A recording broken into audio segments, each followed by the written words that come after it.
É tempo para o comentário de Pedro Santana Lopes, habitual às segundas-feiras.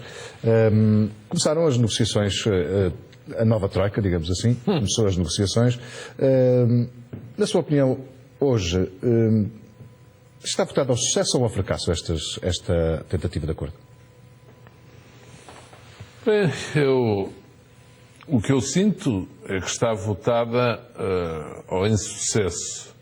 Mas vejo o Presidente da República tão otimista que acredito que forças telúricas se movam no sentido de provocar aqui uns abalos de consciência e de levar principalmente o Partido Socialista a aceitar aquilo que recusava durante estes meses passados.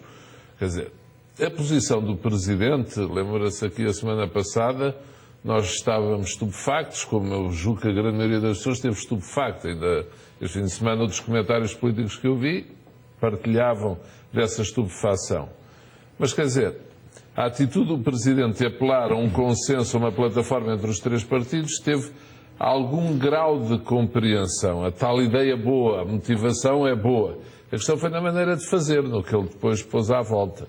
As eleições antecipadas no ano que vem, não dizer uma palavra sobre a remodelação que estava em curso, que o Primeiro-Ministro tinha decidido, e, portanto, tudo isso causou, de facto, um grande imbróglio e também o silêncio sobre o que fará se não houver acordo. E, portanto, nós estamos neste momento numa fase em que eu julgo que está o mundo todo desorientado ou incrédulo com o que se passa em Portugal. Os mercados... Está em suspenso, pode dizer-se. Está tudo em suspenso. Olha, até os portugueses, o PSD sobe 5%.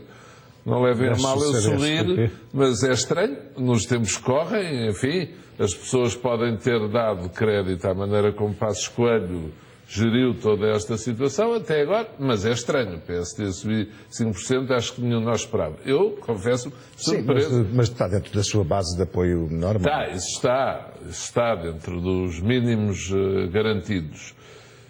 O CDS baixa, pronto, compreensível. Agora, depois os partidos à esquerda baixam. Também baixam. Isso o PC e o Bloco. Ou seja, e portanto, de facto, ali não desempata. O Partido Socialista sobe um pouco para 37%. Isto é um pouco como os mercados. Ora, sobem um bocadinho, as taxas de juros foram quase até aos 8%, 7%, 8%, 6,99%. A banca, ora sobe, ora baixa. Houve um banco que baixou muito por causa do aumento de capital. Portanto, ninguém se define. Porquê? Porque eu julgo que ainda ninguém percebeu ao certo o que é que isto pode dar, se isto é bom ou se isto é mau. Há aqueles que estão mais convencidos de que é mau. Eu faço parte desse grupo. Estou convencido que só, de facto, algo milagroso pode conduzir isto para uma estrada positiva. Mas também o desfecho, quer dizer, com o exercício de paciência que o Primeiro-Ministro tem feito, porque o Primeiro-Ministro quase, digamos assim, não se mexe, está quieto, à espera que o tempo passe, a ver se as negociações dão bem ou não. Não deixou cair a remodelação, mas isso para mim é uma situação absolutamente do outro mundo. Comunicado. Termos uma remodelação em banho-maria, está em banho-maria. Não temos a certeza de Passos Coelho não a apresentar, ele pode fazê-lo. Ele pode, José Carlos Castro, se há matéria em que a Constituição é taxativa, as pessoas falam muito na Constituição, é exclusiva competência do Governo decidir sobre a sua organização e funcionamento. Por exemplo, a competência legislativa, o Governo só é absolutamente exclusiva sobre essa matéria. Decidir quem devem ser os ministros e que categoria devem ter é competência do Primeiro-Ministro. Eu não me canso de repetir isto. Eu não sei como é que é possível. O professor Marcelo até disse que o discurso do Presidente tinha algumas quase inconstitucionalidades. Sim, mas é que tem. Quer o discurso, quer o silêncio. Eu não me canso de dizer, isto não é possível, porque se os constitucionalistas continuarem, os outros, eu considero-me constitucionalista com letra pequenina, continuarem a dizer que isto é possível, então o sistema de governo muda. A partir daqui, quem formar governo sabe, olha, eu tenho que convencer o Presidente que este ministro é bom, que este é bom, que este é bom. Isso não vai ser nunca assim. Portanto, nós temos, quando a doutora Manuela Ferreira Leite falou em termos de suspender a democracia por 6 meses, mas há artigos da Constituição que nós temos suspendidos, estão suspensos, não estão a ser postos em prática. Portanto, quando a Constituição diz que é o Primeiro-Ministro que propõe ao Presidente, os membros do Governo, ele depois nomeia-os, mas nomear não é co-decidir, já disse isso aqui a semana passada, é assinar. como assina as nomeações de embaixadores, como assina outras. Portanto, nós temos artigos da Constituição em suspenso. O professor Marcelo Rebelo de Sousa, eu ouvi ontem dizer também o da dissolução, foi posto entre parênteses. O Presidente anunciou uma dissolução para o ano, sem ouvir partidos nem Conselho de Estado. Mas não foi a primeira vez. Comigo também o Dr. Jorge Sampaio anunciou uma dissolução e só depois é que foi receber os partidos e o Conselho de Estado. Portanto, essa até já tem um precedente. Mas o que não quer dizer que esteja conforme a Constituição. O que eu acho extraordinário é que aconteçam estas situações. Eu nunca vi, confesso, e cada vez que penso nisto, então, o Primeiro-Ministro vai embora e diz, olha, o Vice-Primeiro-Ministro é este, o Ministro da Economia é este, o Ministro... E o Presidente não diz nada. E então? Está a ver? E o que eu acho mais extraordinário é que Portugal isto é possível. O Primeiro-Ministro não disse nada, o Presidente não disse mais nada, e, portanto, está-se ali sem saber. E continuamos a dizer assim, talvez depois, se as conversas derem certo ou não der, talvez o Presidente deixe passar a remodelação. Como é que entendeu? Isto é anedótico, em minha opinião. Como é que entendeu? Há algo de interessante, é que estas reuniões têm um observador. Sim, agora tem um observador. Caiu um mediador. Caiu um mediador. Logo no dia seguinte. Que é o David Justino. Enfim, o que é que lhe parece?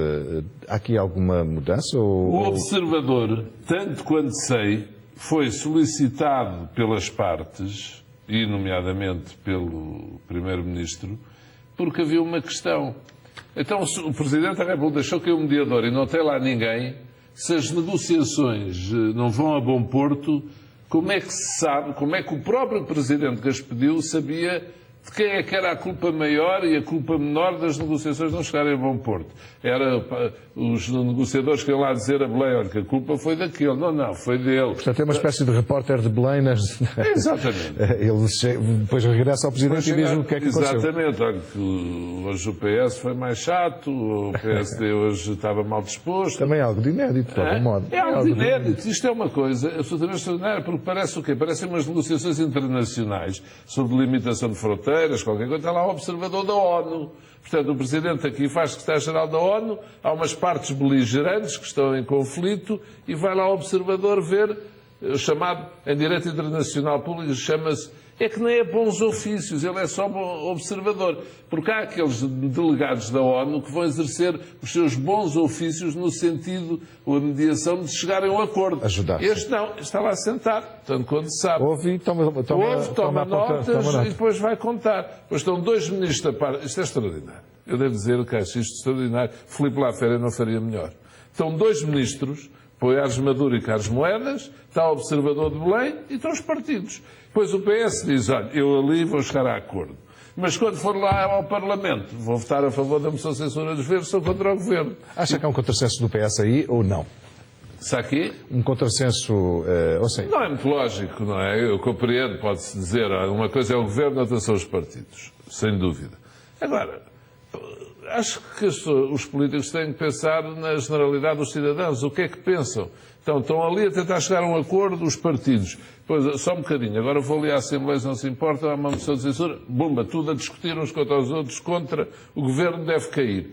É possível, não é impossível. Mas tudo isto sabe a absurdo. Está a ver? É ilógico. Mas do ponto de vista socialista, o partido precisa de manter alguma coerência, não é?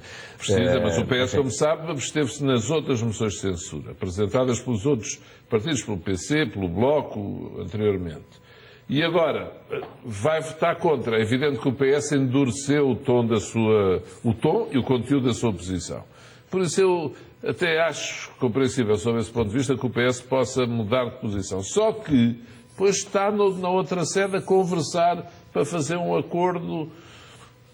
É tudo possível, mas é tudo ilógico, é tudo confuso, é tudo, como é que lhe dizer, incongruente. Por isso, o que é que devemos esperar disto? Olha, que o Governo vai continuando, a moção de censura foi boa para o Governo, o Governo assim prescindiu de apresentar uma moção de confiança. De confiança, claro. E guardou-a para mais tarde. Imagino que isto não corre bem entre os partidos, as conversas. Eu aí acho que não é de excluir, se o Presidente esticar a corda, que o Governo então nessa altura não é mesmo de excluir, que vá ao Parlamento e diga moção de confiança, tenho aqui a maioria. Mas para já serve-lhe perfeitamente esta moção de censura dos governos. Disse que era muito bem-vindo. Muito bem-vindo, ficou todo contente, entalou o PS, como é evidente, e para o Governo faz a prova provada de que há uma maioria, toda ela coesa, que vota contra a moção de censura, ou seja, quer que o Governo continue. E, portanto, fica feita essa prova também perante o Presidente. Há uma maioria no Parlamento que quer que este Governo continue, mesmo depois de anunciar a remodelação pelo Primeiro-Ministro. E o Primeiro-Ministro no Parlamento e o próprio hipotético vice-primeiro-ministro, disseram que esperam que a legislatura vá até 2015 e que seja, e têm feito saber que esperam que a remodelação seja aceita pelo Presidente da República. Eu gostava era de saber porque é que o Presidente não aceita a remodelação, com conversas entre os partidos ou sem. Porque se é uma questão com o Dr. Paulo Portas... Não sabemos se aceita ou não, porque a verdade é que o Primeiro-Ministro foi ao Presidente falar-lhe da solução, mas não a apresentou formalmente, portanto, e pode fazê-lo. Pode fazê-lo. O facto é que tudo indica que o Presidente não gostou da solução, porque nem sequer se referiu a ela. Não gostou, mas os portugueses não têm direito a saber porque é que o Presidente não gostou. Tem, eu acho que tem. Eu acho que tem. E, portanto, acho que faz falta essa palavra do Presidente. Acho que o Presidente tem que ser transparente com os portugueses. E tal como o Presidente, sexta-feira, achou que o mediador podia dar a ideia de ser o Primeiro-Ministro futuro e o deixou cair, acho que o Presidente também devia pensar nesta palavra que os portugueses gostavam de ter. Porque é que o Presidente, pelo menos o Primeiro-Ministro, disse quem era o Vice-Primeiro-Ministro? Porque é que o Presidente não disse uma palavra sobre isso?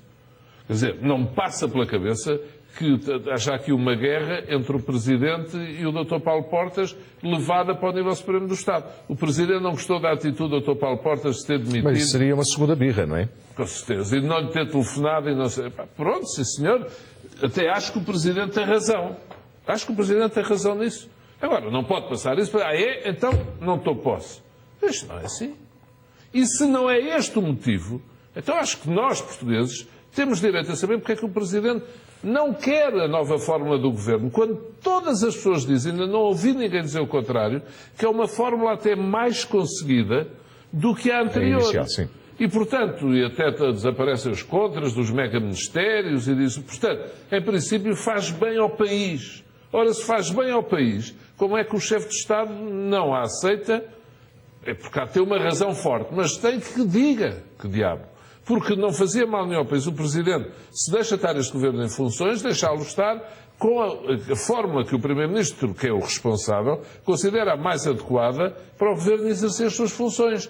Depois, se há acordo de partidos ou não, é outra questão. O Presidente não ligou essa questão à durabilidade do Governo. Portanto, se o Governo existe e se o chefe do Governo considera que deve existir com outra fórmula, o Presidente diz não. Então, que explique porquê.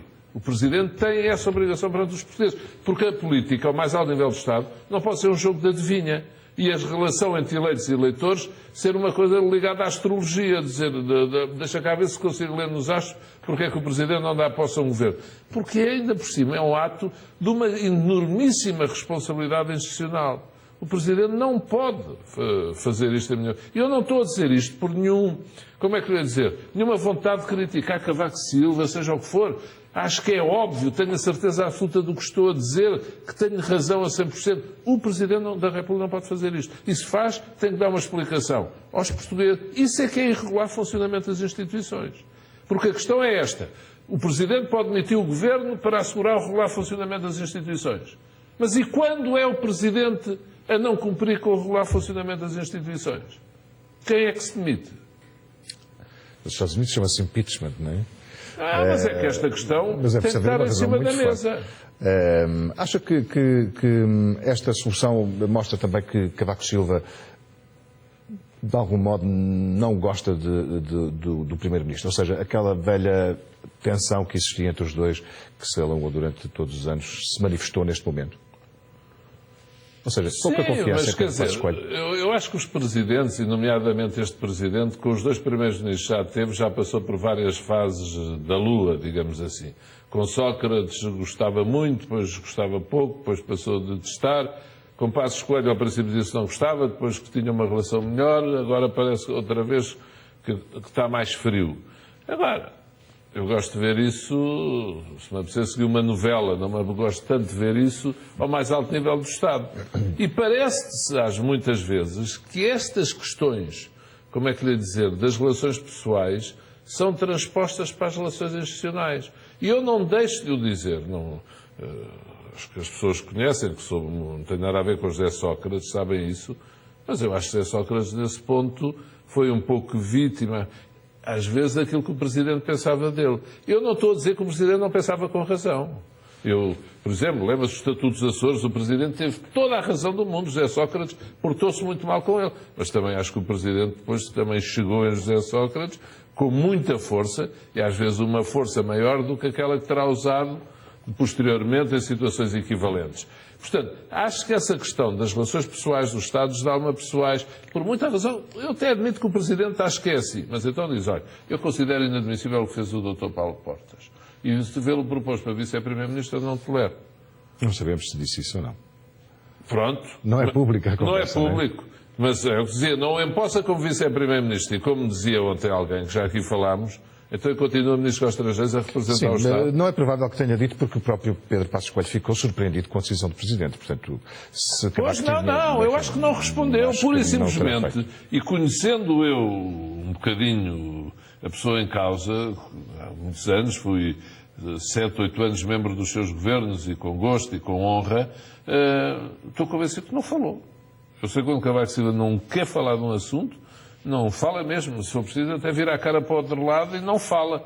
Porque acha que não deve falar. Ele nisso até tem alguma graça. Posso contar uma história, aqui contá-la até em público. Em 92, quando me demiti, fui-lhe apresentar a demissão por causa da história da pala do Estado Alvalade. E Cavaco Silva não queria que eu me demitisse, então virou-se para lá porque não queria ver sequer a carta. Não queria, porque se visse a carta, e se eu abrisse a carta, a partir do momento em que visse a demissão, ele então já não podia recusá-la. Está a ver? Portanto, ele quando não quer falar, até se vira de costas se for preciso, não quer falar. E eu tenho a certeza absoluta que ele neste momento está nessa relação à história de Paulo Portas, ou seja, ele nem quer ouvir falar do assunto, não fala, não deve dizer nada ao Primeiro-Ministro, mas quer dizer, em que posição... Eu não gosto de ouvir dizer, como já ouvi várias pessoas dizer, o Primeiro-Ministro é humilhado com isto, ou é desautorizado. Eu digo-lhe uma coisa, o Primeiro-Ministro é o rei da paciência. O rei da paciência. E confesso, eu não teria a mesma paciência no lugar dele. Portanto, posso dizer que fica também surpreendido por Pedro Passos Coelho entrar neste barco, digamos assim. Neste barco tripartido. Por entrar...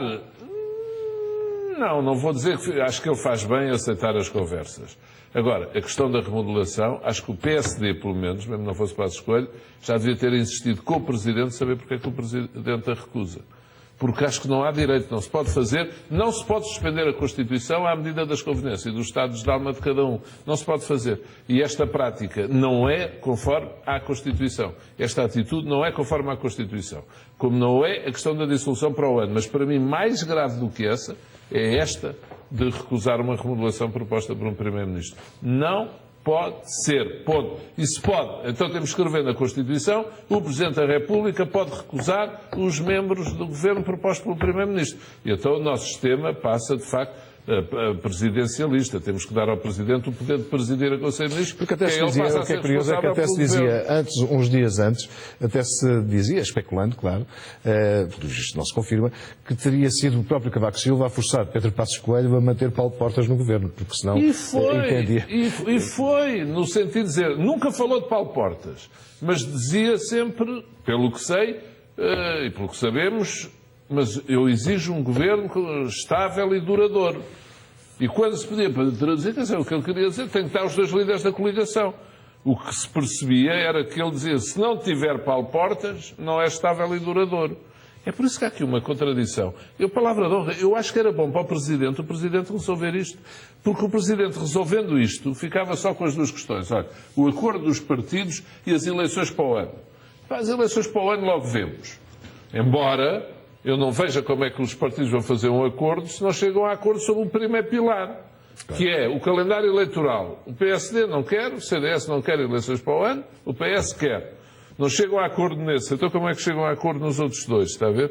E aí não vale a pena, porque o PSD e o CDS não vão dar acordo. E se não houver acordo, o que é que entende que vai acontecer? estou, como depois estou absolutamente na dúvida, quer dizer, acho que vamos... Porque, veja, tudo isto acontece ao José Carlos Castro na altura em que se está a fazer o orçamento. O Presidente falou e bem dessas matérias. Mas é agora, em julho, que o Estado está a preparar o orçamento em todos os ministérios. E neste momento, com isto tudo, o que é que acontece? Isto para. Pronto, os técnicos lá, os Sim, já serviços... tínhamos as eleições em setembro, que de algum modo atrasam, enfim... As repartições vão fazendo, vão carregando os computadores e tal, mas as decisões, as grandes decisões, vão atrasando. Não acha que este Orçamento de Estado podia ser um dos pilares de acordo entre tripartido? Ou deveria ser?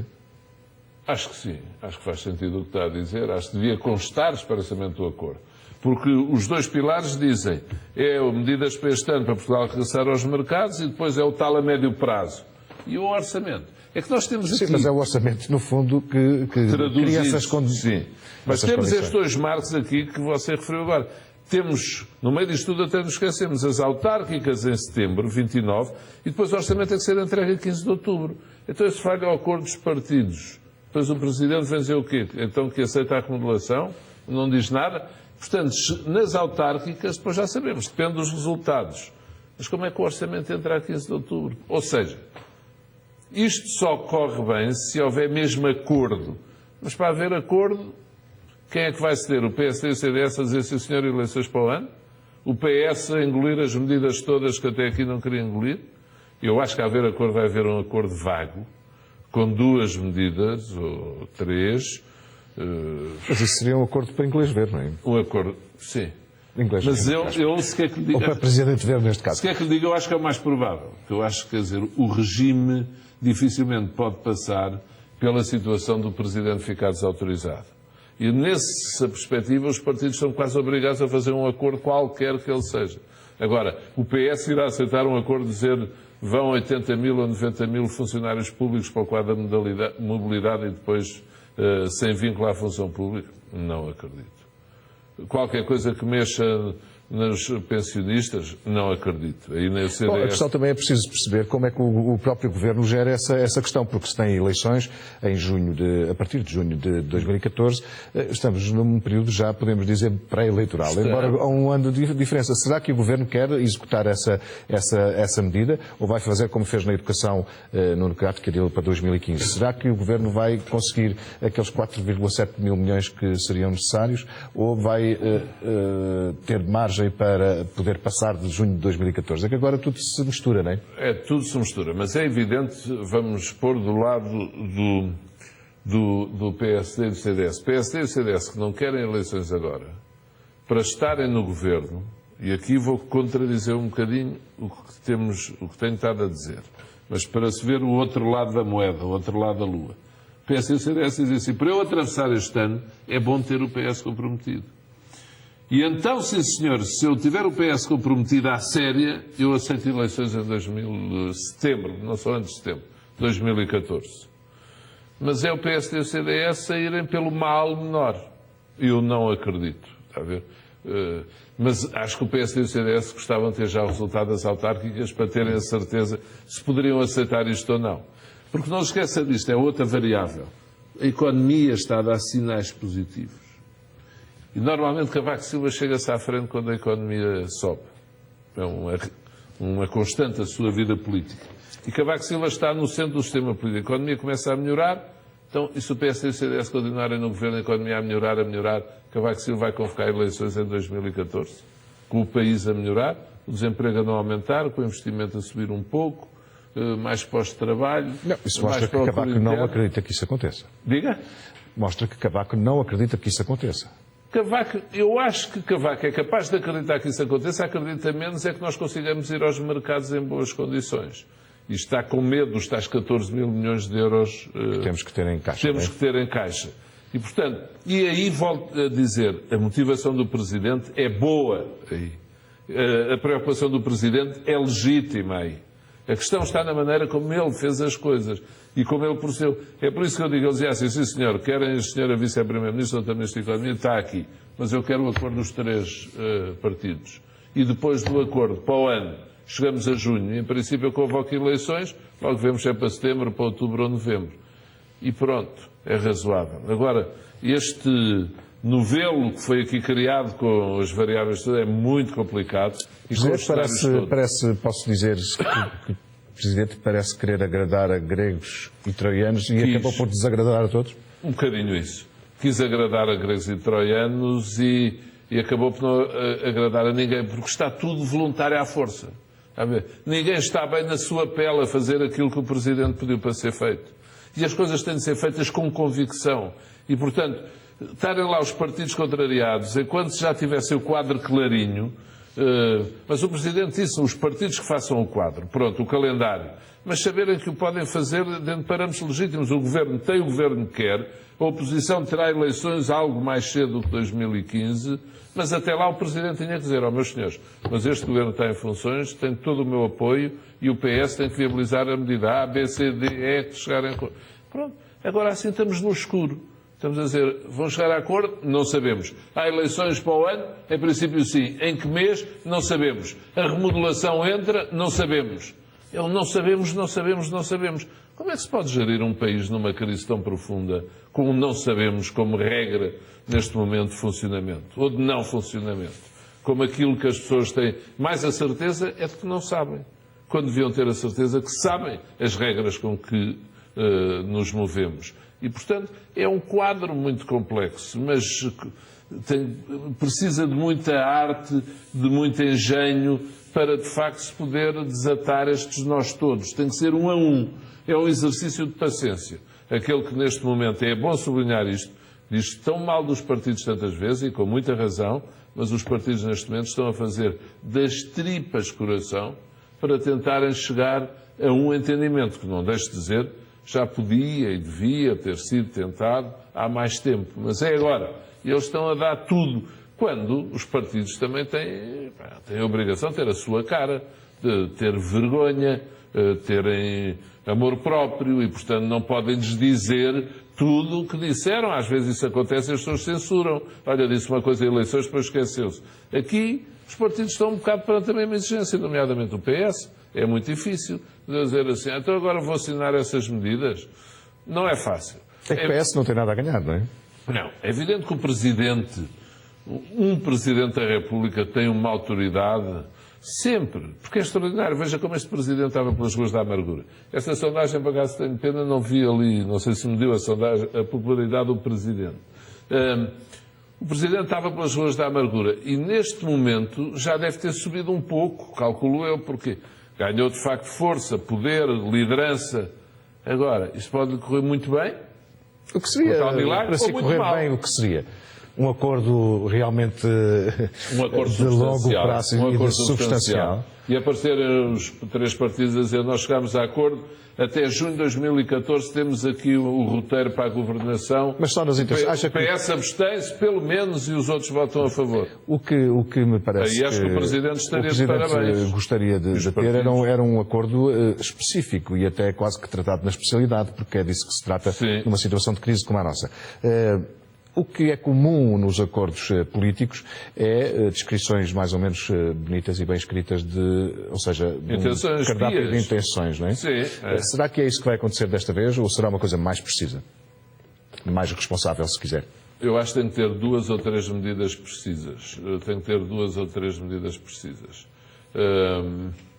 Agora quais? Não sabemos ainda. Pode ser sobre o déficit, pode ser sobre... Imagina no sistema fiscal, baixar um imposto, subir outro, eventualmente. Podem ser vários tipos de medidas. Pode ser na legislação laboral, pode ser em alguma contribuição social, pode ser nos subsídios nas prestações sociais. Porque o que está aqui em causa é diminuir muita despesa. É o que está em cima da mesa. Para diminuir muita despesa, já sabemos só do pessoal, a educação, a saúde. E, portanto, para o PS dar esse acordo, também tem que vir um reboçado lá no meio. Será o IVA para a restauração? O problema é que o PS acha que não é a altura de se fazer as contas a um déficit porque a economia está como está. E, portanto, as contas são falseadas pela situação da economia. Não é? Pois, mas isso o Presidente exigiu. O que é muito complicado é se não houver acordo nenhum.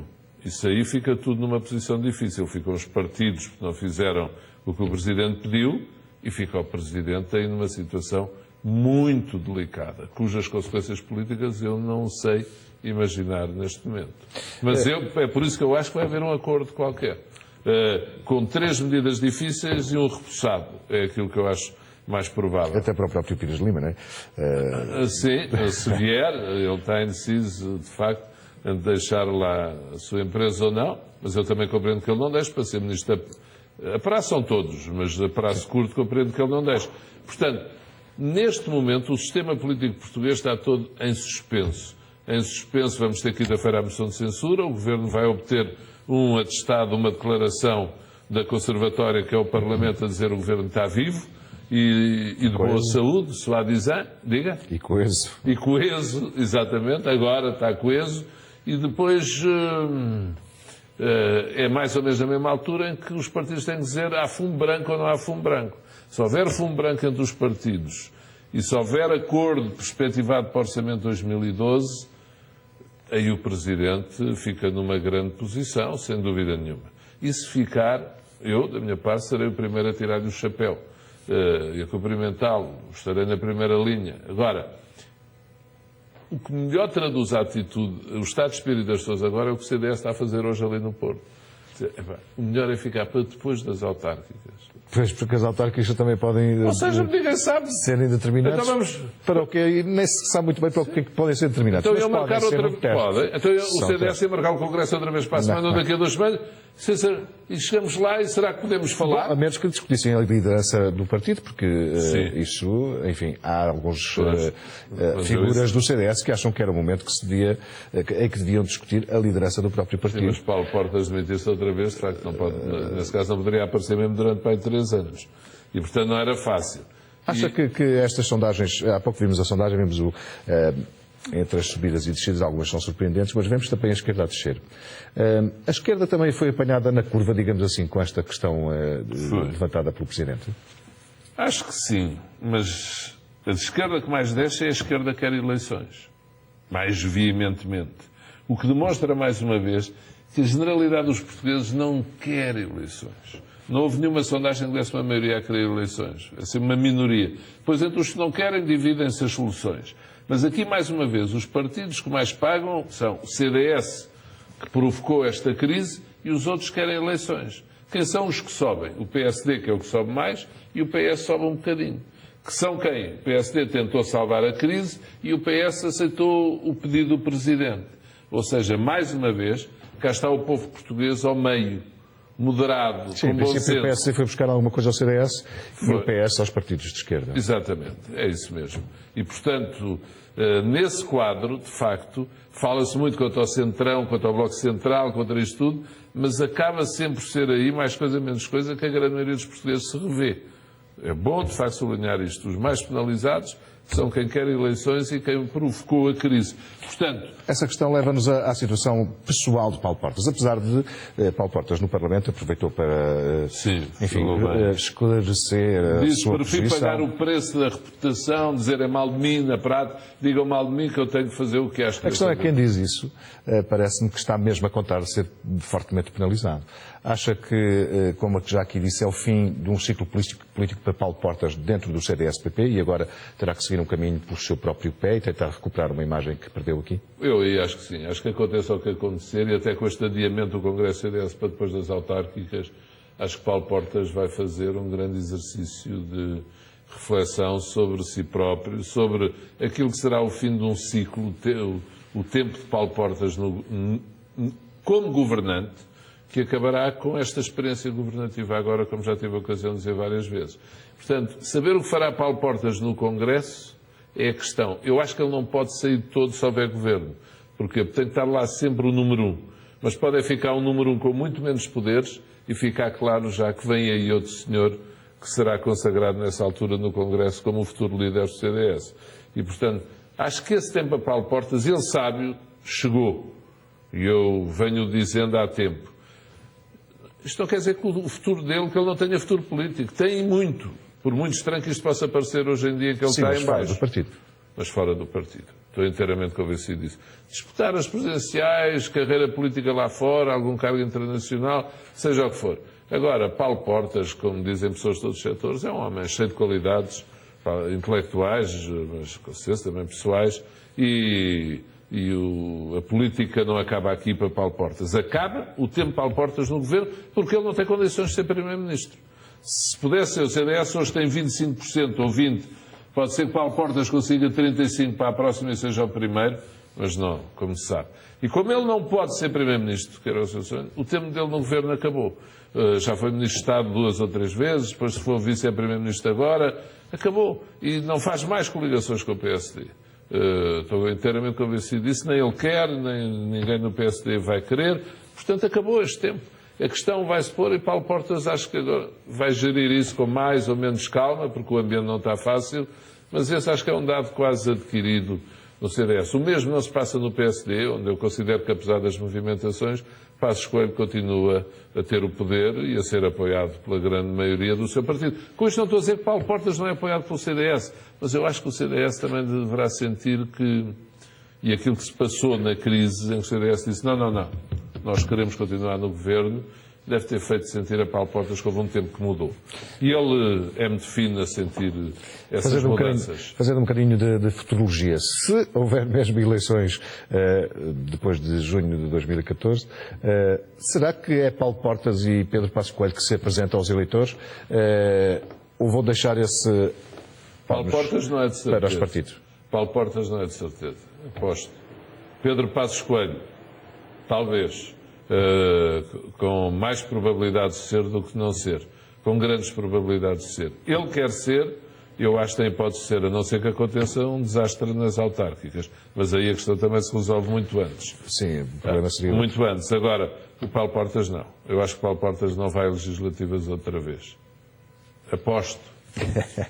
Que eu vou-me lembrar dessa aposta. Está apostado. Temos ainda 5 minutos. Eu gostava de abordar um outro assunto, porque, embora não seja da nossa política, é algo que nos pode afetar muito, que é a situação em Espanha, de Mariano Rajoy. Diariamente há quase uma barragem de fogo sobre Mariano Rajoy, que não se demite. Como é que tem visto esta situação? Não são provas demais já para alguém se aguentar no poder? Sim. Acho que o cerco se está a apertar em torno de Mariano Rajoy, mas ele tem uma capacidade de resistência absolutamente impressionante. Como sabemos, perdeu para aí 3 eleições legislativas e não se demitiu. Disse, eu não sei, um dia de lá chegar. E chegou. E agora, debaixo deste fogo, e a questão é saber se é crime. Ele está a jogar, e o PP, o seu partido, com essa questão. Saber se é crime ou não ele receber esse... Mas é uma questão apoio, de dinheiro. moralidade, não é? Não, isso aí está fora de questão. Isso aí eu acho que essa fronteira já foi ultrapassada. Nomeadamente porque já há contradições entre os factos e aquilo que Rajoy disse durante este tempo. Portanto, em circunstâncias normais, Rajoy deveria ter-se demitido já, ou deveria demitir-se em breve. Agora, é uma situação muito difícil para o PP, a economia espanhola também parou de cair, no geral, mas quer dizer, mudar agora, sair Rajoy, porque sair o mais provável é haver eleições. Haver eleições, o PSOE exige eleições, mas o PSOE também não está bem nas sondagens. Portanto, o perigo em Espanha é acontecer algo como aconteceu em Itália, um pouco em Grécia, de aparecerem partidos mais extremistas a terem posições muito fortes. E, nomeadamente, partidos radicais nas autoridades. O arco de poder, não é? Exatamente. E aí, os partidos, se quiser, do centrão em Espanha, desaparecem quase de cena. Porque, de facto, há uma grande insatisfação com eles, ao contrário do que acontece nas sondagens em Portugal, como esta que vimos agora. E, portanto, se isso acontecer em Espanha, com a questão que existem as autonomias, quase independências em Espanha, Espanha passa para tempos muito complicados. Não se esqueça que aqui há poucos meses, quando foram as eleições na Catalunha, até o chefe do governo, Artur Mas, disse, não, eu vou fazer um referendo sobre a independência. E os militares, as Forças Armadas em Madrid levantaram-se. E aí houve mesmo dizer, não brinquem com o fogo. Mas o não brincar com o fogo pode significar às tantas confrontação. Confrontação civil ou confrontação a outros níveis.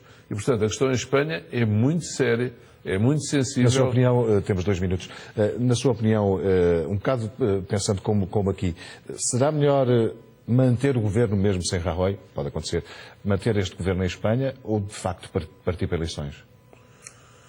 e melhor no Mesmo sem nosso Rajoy, ponto de vista. mesmo sem Rajoy, é capaz de ser melhor. Se o Cero continuar como está, eu acho que é muito difícil. Acho que leva a uma grande degradação, um grande afastamento dos eleitores. Em Espanha as manifestações acalmaram nos últimos tempos. Mas não acha que pode acontecer um pouco como aconteceu consigo? Que um primeiro-ministro, se Rajoy sai, não há eleições, há um primeiro-ministro não eleito, não é? Que pode, no fundo, nessa perspectiva, resultar numa situação de impasse político. É complicado, mas os sistemas parlamentares têm mais resistência a uma mudança, a entrada de um primeiro-ministro não eleito, desde que a maioria se mantenha, do que têm os sistemas semipresidenciais. E, portanto, aí em Espanha acho que haveria mais tolerância para isso acontecer.